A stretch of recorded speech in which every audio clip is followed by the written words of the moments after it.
प्रणाम। जय Jagannath. Gajanan coaching centre YouTube channel को आपण मानक स्वागत। पिला माने आमे गत वीडियो रे जानिथिले कि तुलनात्मक साहित्य कौन एवं एहार संज्ञा आलोचना। आज वीडियो रे जानिबा तुलनात्मक साहित्यर प्रकार भेद, जहा तुमर परीक्षा पाई बेस उपयोगी, दीर्घ प्रश्न उत्तर पाई बेस उपयोगी हबो। तो वीडियोटी को लास्ट पर्यंत देख। आउ जहा मु कहूची ए वीडियो को पॉज करी करी तुमे ताहाको नोट कर, परीक्षा बेले तुमको पढ़िबा को सुविधा हबो। तो आरंभ करिबा तुलनात्मक साहित्यर प्रकार भेद। तुलनात्मक साहित्य रे जेहेतु विश्व साहित्य मानवीय परिवेश, सारस्वत भावना और सांस्कृतिक विश्वर प्रतिफलन घटिताए, तेणु एहार क्षेत्र व्यापक अटे। एहार कौनसी निर्दिष्ट विश्लेषणात्मक पद्धति विकसित होई नथिबारु विभिन्न देशर साहित्य रे एहार विविध प्रयोग देखिबाको मिलिथाए। आलोचनार सरलीकरण दृष्टिरू एहाकु मुख्यतः तीनोटी भागरे विभक्त करा जायछि, यथा गोटिए भाषा अंतर्गत साहित्यर तुलनात्मक अध्ययन, द्वितीयटी गोटिए साहित्य अन्य साहित्य उपरे प्रभागत अध्ययन, दुई बा ततोधिक साहित्य तुलनात्मक अध्ययन।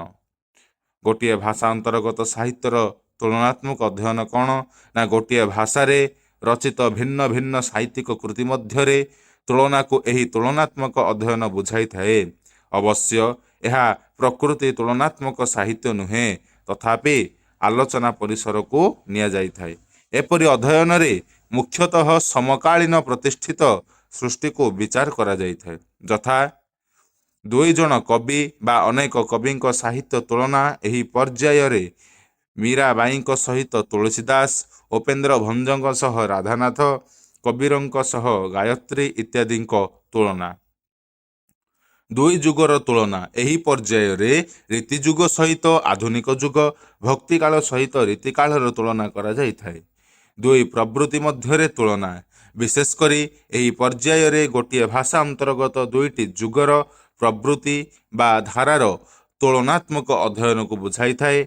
मुख्यतः ओडिया साहित्यर रीतिजुगर धारा सही आधुनिक जुगर धारा को तुलना, किंबा हिंदी साहित्यर द्विवेदी जुग सहित आधुनिक जुगर प्रवृत्ति संपर्क रे तुलना करा जाई थाए।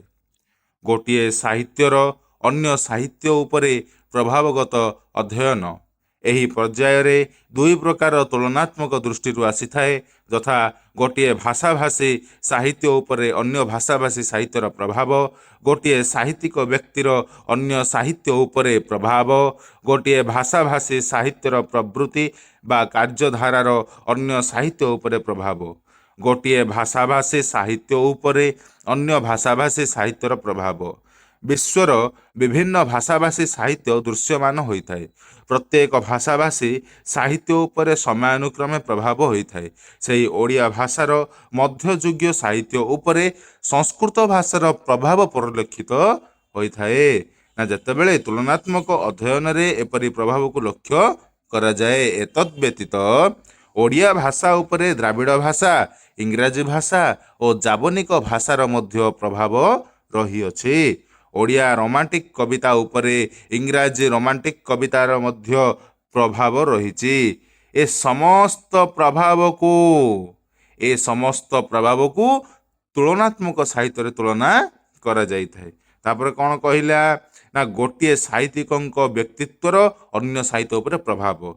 ना विश्व रे एपरि किछि साहित्यिक अछंती जो माने निजर साधन बल रे निजर व्यक्तित्व तैयारी करिथांती, निजर व्यक्तित्व बल रे साहित्य मंडल को नूतनता आभारे आलोकित करिथांती। केवल निजर साहित्यिक परिसीमा मध्यरे आबद्ध न रही एमानंक व्यक्तित्व विश्वर विभिन्न भाषाभाषी साहित्य एवं साहित्यिकों को प्रभावित करिथाए। फलरे प्रभावित साहित्य बा साहित्यिक माने निजर सृष्टि मध्यरे एही महान साहित्यिकों अनेक भावना को निज साहित्य रे स्थान देई थांती।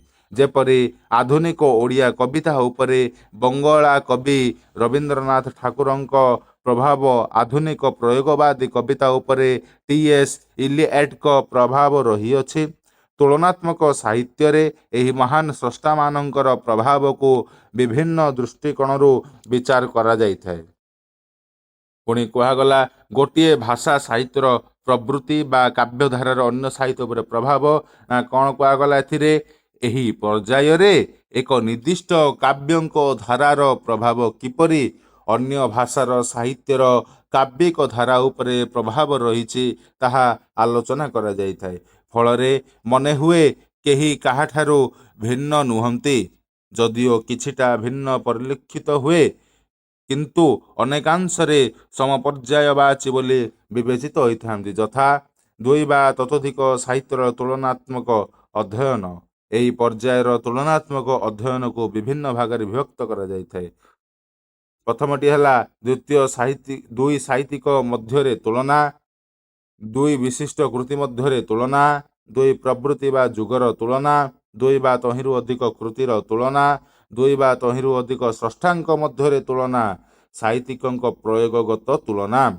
ଦୁଇ ସାହିତ୍ୟିକଙ୍କ ମଧ୍ୟରେ ତୁଳନା କ'ଣ? ଭିନ୍ନ ଭିନ୍ନ ଭାଷାର ସାହିତ୍ୟିକଙ୍କୁ ତୁଳନାକୁ ନିଆଗଲା ବେଳେ ମନ ଇଚ୍ଛା ଯେକୌଣସି ସାହିତ୍ୟିକଙ୍କୁ ନେବା ଅନୁଚିତ। ପ୍ରଥମତଃ ଯେଉଁ ସାହିତ୍ୟିକଙ୍କୁ ତୁଳନା କରାଯାଇଥାଏ ସେମାନଙ୍କ ସୃଷ୍ଟିର ଭାବଧାରାରେ ସାମ୍ୟତା ରହିବା ଆବଶ୍ୟକ। ଏତଦ୍ ବ୍ୟତୀତ ସମବିଭାଗର ସାହିତ୍ୟିକଙ୍କୁ ନେବା ଉଚିତ। ଅର୍ଥାତ୍ ଜଣେ କବିଙ୍କ ସହ ଔପନ୍ୟାସିକଙ୍କୁ ନୁହେଁ କି ଜଣେ ନାଟ୍ୟକାର ସହିତ ପ୍ରାବନ୍ଧିକକୁ ନୁହେଁ, ସମବିଭାଗ ଯୁକ୍ତ ହେବାର ଆବଶ୍ୟକତା ରହିଛି। ଯେପରି କବିଙ୍କ ସହ କବିଙ୍କ, ଔପନ୍ୟାସିକଙ୍କ ସହ ଔପନ୍ୟାସିକ। ଉଦାହରଣ ସ୍ୱରୂପ ଦେଖିବା, ଯଦି ଆମେ ଓଡ଼ିଆ ସାହିତ୍ୟରେ ମଧୁସୂଦନ ରାଓଙ୍କ ସହ ରବୀନ୍ଦ୍ରନାଥ ଠାକୁରଙ୍କୁ, ଫକୀରମୋହନଙ୍କ ସହ ପ୍ରେମଚାନ୍ଦଙ୍କୁ, ଫକୀରମୋହନଙ୍କ ସହ ନାଥନିଏଲ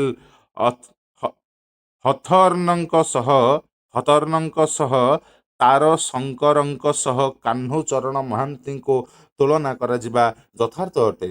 ପୁଣି କୁହାଗଲା ଦୁଇ ବିଶିଷ୍ଟ କୃତି ମଧ୍ୟରେ ତୁଳନା। ଭିନ୍ନ ଭିନ୍ନ ଭାଷାର ଦୁଇ ବିଶିଷ୍ଟ କୃତିର ତୁଳନାକୁ ନିଆଗଲେ ମନ ଇଚ୍ଛା ଯେକୌଣସି ଦୁଇଟି କୃତିକୁ ଗ୍ରହଣ କରିବା ସମ୍ପୂର୍ଣ୍ଣ ରୂପେ ଗ୍ରହଣୀୟ ନୁହେଁ। ଅର୍ଥାତ୍ ଯେଉଁ ବିଶିଷ୍ଟ କୃତି ମଧ୍ୟରେ ସାମଞ୍ଜସ୍ୟ ଥିବ ତାହାକୁ ତୁଳନାତ୍ମକ ଅଧ୍ୟୟନର ପରିସରଭୁକ୍ତ କରିବା ଉଚିତ। ଯେପରି ହିନ୍ଦୀ ଭାଷାରେ ତୁଳସୀଦାସଙ୍କ ଦ୍ୱାରା ରଚିତ ରାମଚରିତ ମାନସ ସହ ରୀତିଯୁଗ୍ୟ କବି ସମ୍ରାଟ ଉପେନ୍ଦ୍ର ଭଞ୍ଜଙ୍କ ବୈଦେହୀଶ ବିଳାସ କାରଣ ଏ ଉତ୍ତମ କାବ୍ୟ ରାମଚରିତ ମୂଳକ ଠିକ୍ ସେହିପରି ଭାବେ ଟି.ଏସ୍. ଇଲିୟଟଙ୍କ ୱେଷ୍ଟଲ୍ୟାଣ୍ଡ ସହ ଗୁରୁପ୍ରସାଦ ମହାନ୍ତିଙ୍କ କାଳପୁରୁଷ, ରବୀନ୍ଦ୍ରନାଥ ଠାକୁରଙ୍କ ଗୀତାଞ୍ଜଳି, ଜୀବନ ସଙ୍ଗୀତ ଦାସଙ୍କ ସାରଳା ମହାଭାରତ, ବାଲ୍ମୀକି ରାମାୟଣ ସହ ବଳରାମ ଦାସଙ୍କ ଜଗମୋହନ ରାମାୟଣ ପ୍ରଭୃତି ତୁଳନାତ୍ମକ ଅଧ୍ୟୟନ ଆସିଥାନ୍ତି। ଦୁଇ ପ୍ରବୃତ୍ତି ବା ଯୁଗର ତୁଳନା ଯଦି ଦେଖିବା ନା, ଦୁଇ ପ୍ରବୃତ୍ତି ବା ଯୁଗକୁ ତୁଳନାତ୍ମକ ଅଧ୍ୟୟନରେ ଅନ୍ତର୍ଭୁକ୍ତ କରିବା ସମୟରେ ଯେଉଁ ଯୁଗର ଭାବଧାରା ସମପର୍ଯ୍ୟାୟବାଚୀ ତାହାକୁ ନିଆଯାଇଥାଏ। ଏ ଧାର୍ମିକ ଦୃଷ୍ଟିରୁ ହଉ ଅବା କାବ୍ୟଙ୍କ ଦୃଷ୍ଟିରୁ ହଉ, କିନ୍ତୁ ଭିନ୍ନ ଭିନ୍ନ ଧାରାର ଯୁଗ ତୁଳନାତ୍ମକ ଅଧ୍ୟୟନ ପରିସରଭୁକ୍ତ ହୋଇନଥାନ୍ତି। ଯେଉଁ ଓଡ଼ିଆ ବୈଷ୍ଣବ ଧର୍ମ କବିତା ସହ ବଙ୍ଗଳା ବୈଷ୍ଣବ ଧର୍ମୀ କବିତା, ହିନ୍ଦୀ କନ୍ନଡ଼ ଭକ୍ତି ଆନ୍ଦୋଳନ, ଇଂରାଜୀ ଓ ଓଡ଼ିଆ ରୋମାଣ୍ଟିକ କବିତା, ତେଲୁଗୁ ପ୍ରବନ୍ଧ କାବ୍ୟ ସହ ଓଡ଼ିଆ ଆଖ୍ୟାୟିକ କାବ୍ୟ ଆଦିକୁ ତୁଳନାତ୍ମକ ଅଧ୍ୟୟନ କରାଯାଇଥାଏ। ପୁଣି ଦୁଇ ବା ତହିଁରୁ ଅଧିକ କୃତିର ତୁଳନା। ଏହି ପର୍ଯ୍ୟାୟରେ ବିଭିନ୍ନ ଭାଷାଭାଷୀ ଦୁଇ ବା ତହିଁରୁ କୃତି ତୁଳନାତ୍ମକ ଅଧ୍ୟୟନ ଦେଖିବାକୁ ମିଳିଥାଏ। କିନ୍ତୁ ମୂଳରୁ କୁହାଯାଇଛି ସମପର୍ଯ୍ୟାୟବାଚୀ ହୋଇଥିବା ଦରକାର। ଯେପରି ରଘୁବଂଶ, ଉତ୍ତର ରାମଚରିତ, ତପସ୍ୱିନୀ କାବ୍ୟ, ଉପନିଷଦ, ୱେଷ୍ଟଲ୍ୟାଣ୍ଡ କାଳପୁରୁଷ, ବାଲ୍ମୀକି ରାମାୟଣ, ଜଗମୋହନ ରାମାୟଣ, ତୁଳସୀ ରାମାୟଣ, ବୈଦେହୀଶ ବିଳାସ। ପୁଣି ଦୁଇ ତହିଁରୁ ଅଧିକ ସ୍ରଷ୍ଟାଙ୍କ ମଧ୍ୟରେ ତୁଳନା। ନା ଏହି ପର୍ଯ୍ୟାୟରେ ଦୁଇରୁ ଅଧିକ କବିଙ୍କର ବ୍ୟକ୍ତିତ୍ୱ ସାହିତ୍ୟିକ ଧାରାର ତୁଳନା ଦିଆଯାଇଥାଏ। ଯେପରି Fakir Mohan Premchand, Kalidas, Milton, Rabindranath Thakur, Radhamohan Gadanayak, Thomas hard, Kanhucharan Mohanty, ଶରତ ଚନ୍ଦ୍ର। ହେଲେ ସାହିତ୍ୟିକ ପ୍ରୟୋଗଗତ ତୁଳନା କ'ଣ? ନା ଏହି ତୁଳନାତ୍ମକ ଅଧ୍ୟୟନରେ ସାହିତ୍ୟିକ ପ୍ରୟୋଗଗତ ତୁଳନା ଏହି ତୁଳନାତ୍ମକ ଅଧ୍ୟୟନରେ ସାହିତ୍ୟରେ ବିଭିନ୍ନ ସମୟରେ ହୋଇଥିବା ଆତ୍ମିକ ପ୍ରୟୋଗର ତୁଳନାତ୍ମକ ଅଧ୍ୟୟନକୁ ବୁଝାଇଥାଏ। ଯେପରି ସଂସ୍କୃତ ଓ ଓଡ଼ିଆ ରୂପକ, ଆନ୍ଧ୍ର ଓ ହିନ୍ଦୀ ରୂପକ, ବଙ୍ଗଳା ଓ ଓଡ଼ିଆ ଛାନ୍ଦ ଇତ୍ୟାଦି। ହେଲେ ଶେଷରେ କ'ଣ କୁହାଗଲା? ନା ଉପରୋକ୍ତ ବିଭିନ୍ନ ବିଭାଗର ତୁଳନାତ୍ମକ ସାହିତ୍ୟ ଅଧ୍ୟୟନ ଦ୍ୱାରା ବିଶ୍ୱ ଭାବନାର ଉନ୍ମେଷ ଓ ଉତ୍ତରଣ, ବିଭିନ୍ନ ସାହିତ୍ୟର ଏକକତା ନିରୂପଣ, ଜ୍ଞାନ ଦିଗ୍ବଳୟର ବିସ୍ତାର, ପାରସ୍ପରିକ ସଦ୍ଭାବର ଅଭ୍ୟୁଦୟ ଦେବା ସହ ମାନବବାଦର ପ୍ରତିଷ୍ଠା ଓ ବିକାଶ ସମ୍ଭବ ହୋଇଥାଏ। ଓ ସାହିତ୍ୟ ଲେଖକ ଲେଖା ମଧ୍ୟରେ ତୁଳନାତ୍ମକ ଅଧ୍ୟୟନ ଓ ଅନୁଶୀଳନ ଘଟିବା ଦ୍ୱାରା ଜନ୍ମଜାତକ ଫିଟିବା ଯାଇଛି। ଏତଦ୍ ବ୍ୟତୀତ ପାଠକଙ୍କୁ ନିର୍ଦ୍ଦିଷ୍ଟ ସଂରଚନା ଓ ଭାଷିକ ଶୃଙ୍ଖଳା ତଥା ଉପାଦେୟତା ନିୟମ ସହିତ ତୁଳନାତ୍ମକ ସାହିତ୍ୟ ସଂଯୁକ୍ତ କରିନେଇଛି। ତ ପିଲାମାନେ, ଏହା ଥିଲା ତୁଳନାତ୍ମକ ସାହିତ୍ୟର ପ୍ରକାର ଭେଦ ଆଲୋଚନା। ଆଶା କରେ ତୁମେମାନେ ନିଶ୍ଚିତ ଭାବରେ ବୁଝିଯାଇଥିବ। ପିଲାମାନେ, ଆମ ଗଜାନନ କୋଚିଂ ସେଣ୍ଟର ୟୁଟ୍ୟୁବ୍ ଚ୍ୟାନେଲକୁ ଲାଇକ୍ କରନ୍ତୁ, ସେୟାର କରନ୍ତୁ ଓ ସବସ୍କ୍ରାଇବ୍ କରନ୍ତୁ। ଆଉ ନିଜ ସାଙ୍ଗମାନଙ୍କ ସହିତ এই ଭିଡ଼ିଓ ଗୁଡ଼ିକ ସେୟାର କରନ୍ତୁ, ଯାହାଦ୍ୱାରା ସେମାନେ ମଧ୍ୟ ଏହି ତୁଳନାତ୍ମକ ସାହିତ୍ୟ ସମ୍ପର୍କରେ ଅବଗତ ହୋଇପାରିବେ।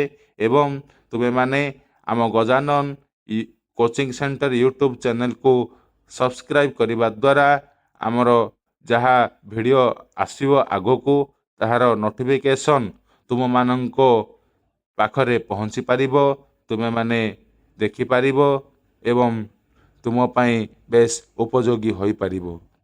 ଆଶା କରେ ଆପଣମାନେ ସମସ୍ତେ ଏହି ତୁଳନାତ୍ମକ ସାହିତ୍ୟର ପ୍ରକାରଭେଦକୁ ନୋଟ୍ କରିଥିବେ ଏବଂ ଏହା ଆଗାମୀ ସମୟରେ ପରୀକ୍ଷା ପାଇଁ ବେଶ ଉପଯୋଗୀ ହୋଇପାରିବ। ତ ଆଜି ପାଇଁ ଏତିକି। ଧନ୍ୟବାଦ। ଜୟ ଜଗନ୍ନାଥ।